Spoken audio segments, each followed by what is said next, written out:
Drugs ವ್ಯಸನಿಗಳಿಗೆ ಬಿಸಿ ಮುಟ್ಟಿಸಿದ ಧಾರವಾಡ ಪೊಲೀಸರು medical test ಮಾಡಿ ವ್ಯಸನಿಗಳ ವಿರುದ್ಧ ಕಾನೂನು ಕ್ರಮ. ಧಾರವಾಡದಲ್ಲಿ ಡ್ರಗ್ಸ್ ವ್ಯಸನಿಗಳಿಗೆ ಪೊಲೀಸರು ಬೆಳ್ಳಂಬೆಳಗ್ಗೆ ಬಿಸಿ ಮುಟ್ಟಿಸಿದ್ದಾರೆ. ಎನ್ಡಿಪಿಎಸ್ ಕೇಸ್ನಲ್ಲಿ ಇರುವ ಅನೇಕ ಆರೋಪಿಗಳನ್ನು ಕರೆತಂದ ಧಾರವಾಡದ 3 ಠಾಣೆಗಳ ಪೊಲೀಸರು ಆ ಆರೋಪಿಗಳು ಇನ್ನೂ ಮಾದಕ ವಸ್ತುಗಳ ಸೇವನೆ ಮಾಡುವುದನ್ನು ಬಿಟ್ಟಿದ್ದಾರೋ ಇಲ್ಲವೋ ಎಂಬುದನ್ನು ಪರೀಕ್ಷೆ ಮಾಡಿಸಿ ಬಿಸಿ ಮುಟ್ಟಿಸಿದ್ದಾರೆ. ಡ್ರಗ್ಸ್ ವ್ಯಸನಿಗಳು ಯಾವ ಮಾದಕ ವಸ್ತು ಸೇವಿಸಿದ್ದಾರೆ ಎಂಬುದನ್ನು ಪೊಲೀಸರು ಧಾರವಾಡದ ಡಿಮಾನ್ಸ್ನಲ್ಲಿ ಪರೀಕ್ಷೆ ನಡೆಸಿದ್ದಾರೆ. ಧಾರವಾಡದ ಅನೇಕ ವ್ಯಸನಿಗಳನ್ನ ಡಿಮಾನ್ಸ್ಗೆ ಕರೆತರಲಾಗಿದ್ದು ಅವರನ್ನ ಪರೀಕ್ಷೆ ನಡೆಸಿದಾಗ ಯಾರು ಡ್ರಗ್ಸ್ ಸೇವಿಸಿದ್ದಾರೋ ಅಂತವರಿಗೆ ಪೊಲೀಸರು ಮಾದಕ ವ್ಯಸನದಿಂದ ದೂರ ಇರುವಂತೆ ಸೂಚನೆಯನ್ನ ನೀಡಿದ್ದಾರೆ.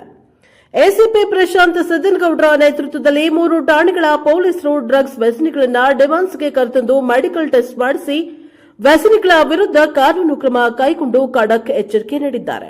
Bureau report Santosh Medar, NKS TV 4 Dharwad.